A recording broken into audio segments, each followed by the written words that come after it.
Hey, welcome back to YT Finance, and this is the channel where I went to business school so you didn't need to, and today we're going to be going over the latest news updates that you need to know as an investor. So for more videos just like this one, don't forget to go and annihilate that like button right now, subscribe if you are new, go ahead and become a member of this channel for as little as 99 cents per month because that's what keeps me here on YouTube, and with that being said, let's get right into today's stories. Let's start off talking about the stock market, considering that the Dow Jones and the S&P 500 are doing very well because they both keep just breaking records and surging to new highs. Recently, we've seen the Nasdaq, the S&P 500, as well as the Dow Jones increase by 0.36%, 0.22%, and 0.32% respectively. On top of that, we've also seen the video streaming platform Rumble surge by 36% in their share price today, ticker symbol RUM. Rumble essentially operates just like YouTube as a video platform, except Rumble believes that they are quote-unquote cancel culture free. And the spike in their share price is due to Rumble announcing a partnership with Barto Sports, adding more than $400 million to its valuation. So if you are a stock trader, you would definitely want to check out that story because after a pre-anticipatory run or after a very good growth catalyst, we know that this stock is going to come down in their share price. So feel free to trade off of the volatility. In other news, we saw Elon Musk, who is the CEO of Tesla and a plethora of other companies, recently visit Auschwitz. And without going into the gruesome details about what happened at Auschwitz, I would highly recommend you research this location to determine what happened to the Jews there. The relevance of Elon Musk visiting Auschwitz during this time of controversy over at X, which was formerly known as Twitter, due to anti-Semitic posts is gigantic, because currently they are trying to moderate anti-Semitic and anti-Jewish posts on X while also maintaining freedom of speech. So there's a give and take there. For IPO news, we see Kaspi issuing a $1 billion IPO. Kaspi is a Kazakhstani super app, and it had one of the largest initial public offerings since Birkenstock.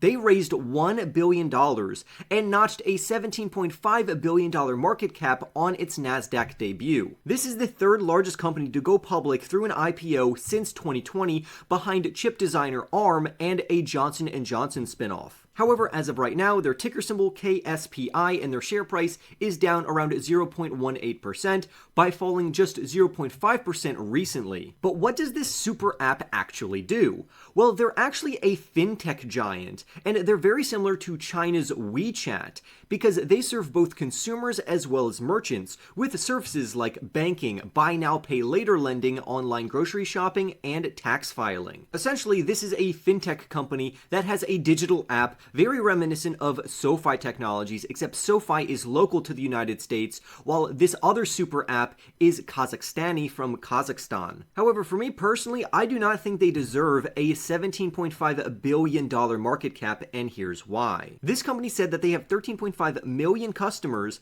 and they said that they brought in $2.7 million worth of revenue last year.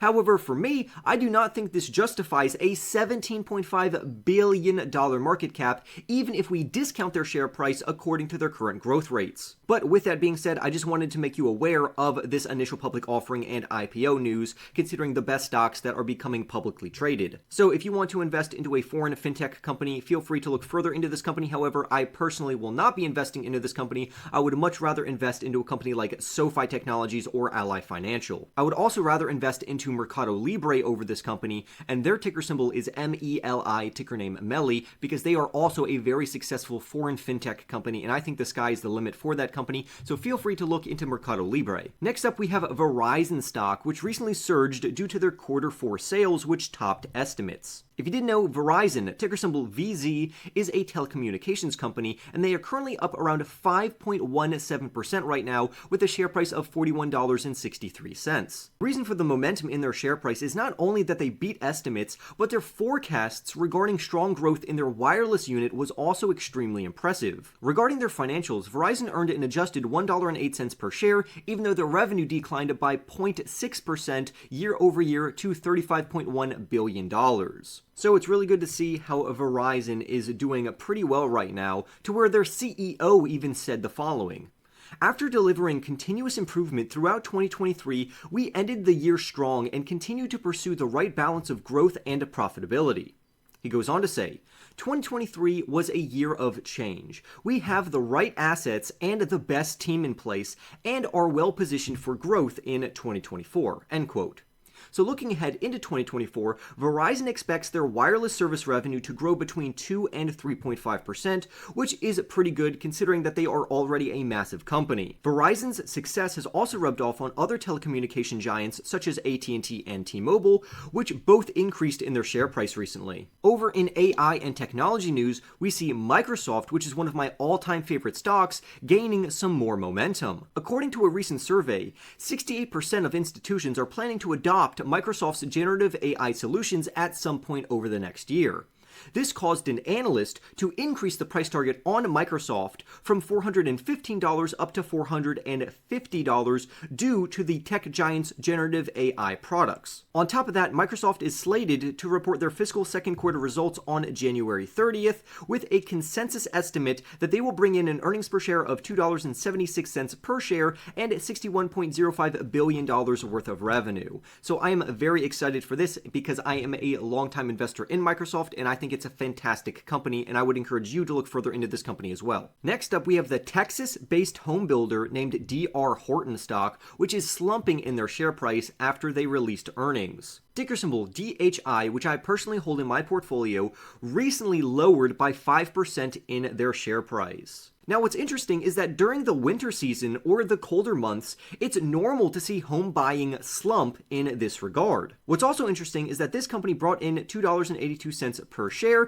which is an increase from what they brought in a year ago, considering that they only brought in $2.76 per share. What's even more mind-boggling is that the company reported revenue of $7.7 billion, which is just ahead of forecasts. So even though this company actually brought in decent financials, the share price still went down because it wasn't as bullish or positive as investors wanted it to be. This goes to show that sometimes investors are irrational, and the market will beat down a stock even though it's a good company that is continuously growing.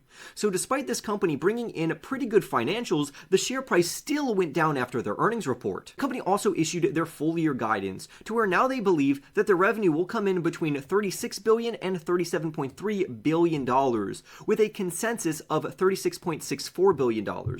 So overall, this should show you that sometimes the market is irrational and you should buy great companies on weakness. Next up, we have the media streaming giant Netflix in the news, where you can hop on their platform and watch a plethora of various series and movies. Netflix, ticker symbol NFLX, is doing quite well today. The reason why they are in the news and for this recent optimism in their share price is because of a new strategic partnership. Starting in January of 2025, Netflix will become the exclusive home of TKO Group's WWE Raw, which is wrestling. And once this news was released, we saw Netflix shares and TKO Group's shares increase in their share price. And those ticker symbols again would be NFLX for Netflix and TKO for TKO Group. But it gets even better for Netflix because in addition to this, Netflix will become the home for all WWE shows and specials outside the United States as well, including Smackdown, NXT, and its premium live events such as WrestleMania, SummerSlam, and the Royal Rumble. As of right now, this deal is slated to last 10 years and it's worth an excess of $5 billion. TKO Group's president and chief operating officer even said, and I quote, "This deal is transformative. It marries the can't-miss WWE product with Netflix's extraordinary global reach and locks in significant and predictable economics for many years.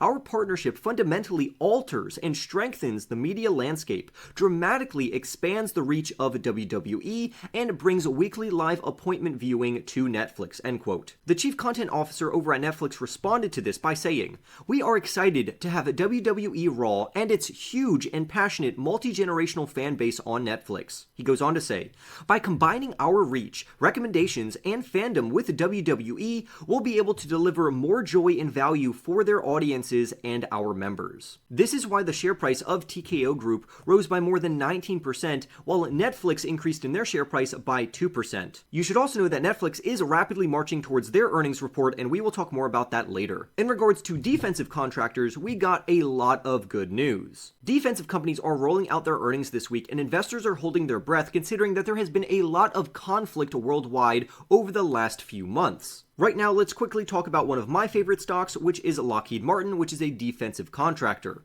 Lockheed Martin, ticker symbol LMT, reported adjusted earnings of $7.79 per share, which is up 1.4% from last year. The only slight bump in the road is that their revenue fell for the second straight quarter by 0.6% to $18.87 billion.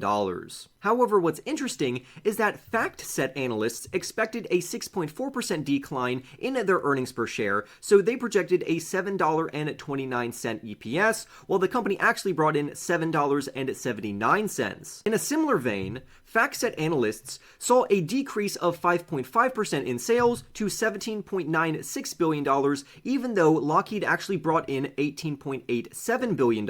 So this is actually really good news for Lockheed because they beat these estimates by exceeding expectations from analysts, but despite this, their share price still trended lower. Again, this is another classic example to where even if a company beats on their revenue and earnings, it does not guarantee that the company's share price will increase. Luckily, other government contractors have fared better, considering that Booz Allen recently announced a strategic investment in Albedo. According to Booz Allen Hamilton, Albedo operates satellites in very low Earth orbit, which allows them to offer ultra-high-resolution commercial imagery from space. I'm sure you could imagine the synergies between this company and Booz Allen for military or other purposes. So I would say that this is a very good strategic investment by Booz Allen, which should increase their share price. But I think the best news in regards to defensive contractors would be Raytheon. And I just want to be transparent, I personally own Lockheed, Booz Allen, as well as Raytheon in my portfolio, because defensive contractors tend to do very well even during negative macroeconomic conditions. These types of companies also perform very well when there is geopolitical turmoil, which is exactly what we are seeing worldwide right now. So feel free to add any of these companies to your portfolio after you do your own research on them. But let's talk more about Raytheon Technologies. Raytheon, ticker symbol RTX, trades for $92 and they are up around 8.21% right now. The company released their quarter 4 non-GAAP earnings per share of $1.29, which beat estimates by 4 cents. They also brought in revenues of $19.9 billion, which equates to a 10% year-over-year increase, beating their estimate by $230 million. More good news for this company is that they have a backlog of, get a load of this, $196 billion, including $118 billion of commercial and $78 billion of defensive contracts. So this is very good news for Raytheon. In other news, for dividend stocks, we have 3M, which recently forecasted weak 2024 demand. 3M, ticker symbol MMM, is down by 10.27% today in their share price.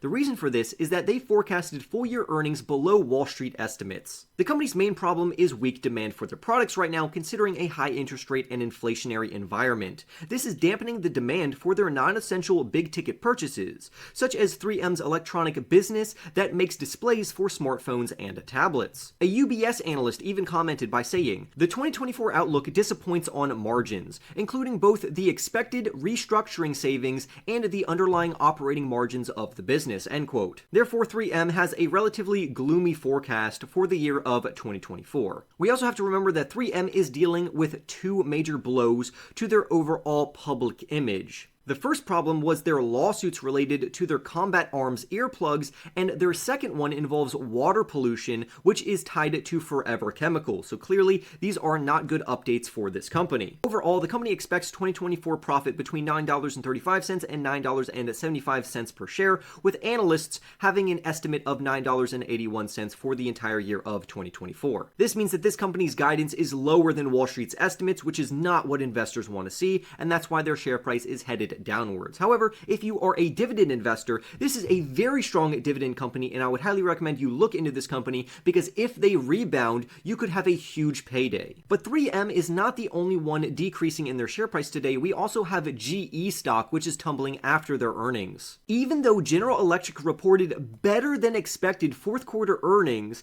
its stock is still falling. GE actually beat Wall Street expectations because Wall Street guided an earnings per share of 90 cents, while the company actually brought in $1.03.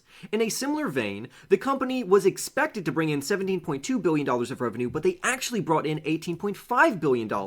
So GE beat on both their earnings per share as well as their revenue, but despite this, their share price is still trending lower. Now, despite the wind business of this company producing an operating loss of around $300 million, this is actually an improvement from their original loss a year ago of $500 million. So they have cut $200 $200 million worth of operating loss, which in my view is actually good news, not bad news. However, investors are slightly confused about what's happening with GE, and spoiler alert, I do not hold GE in my personal portfolio, but I know a lot of other investors seem to really like them. In general, Wall Street is pretty bullish and positive on this company because overall, 63% of analysts who cover GE have a buy rating on this company. GE shares currently trade at $129 per share, and GE stands for General Electric, and they engage in the provision of commercial and military aircraft engines and systems. They are also involved in renewable energy, generation equipment, and grid solutions, as well as gas, steam, nuclear, and other power generation equipment. So this company is in multiple spaces and segments, and overall they are pretty fundamentally solid. However, I wouldn't anticipate a lot of upside for this company over the short term. Next up, we have Fisker, which is an electric vehicle company back in the news, and they trade at just 95 cents per share, and they are up massively recently. And here's why. Fisker said that they expect to sell nearly 5,000 of their unsold vehicles, which they didn't sell last year. And this is because they are signing partnership deals.